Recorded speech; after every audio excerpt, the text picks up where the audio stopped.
Hi, I'm Jeff Eisenbeisz. I'm from Warner, South Dakota. I love to be in the chili cook-offs.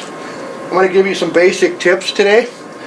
One of the first things I do, of course, is I start to simmer my hamburger, or I've been using some steaks, some tri-tip steaks lately, in a beef broth. That seems to be going over really well.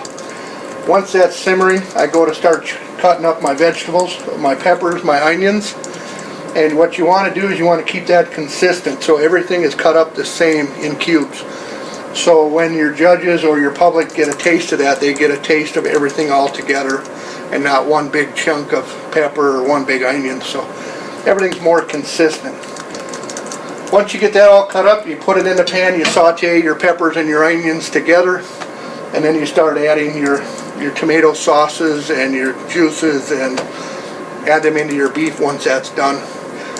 And what I like to do is I like to put a little bit of seasoning in right away when you're cooking it, and then as the day goes out, you have 3 hours to cook competition chili in the cook-offs, and as the day is going out, you keep adding more seasoning as you go along. That way you're not cooking out that seasoning flavor throughout the day.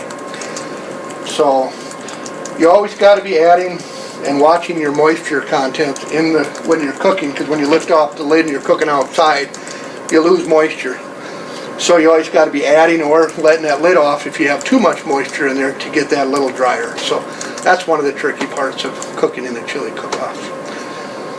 So I use premium meat. I don't go buy the generic or the cheaper low-end stuff. I use high-grade meats and steaks in there, tri-tip steaks, and that to me puts a better flavor in your chili.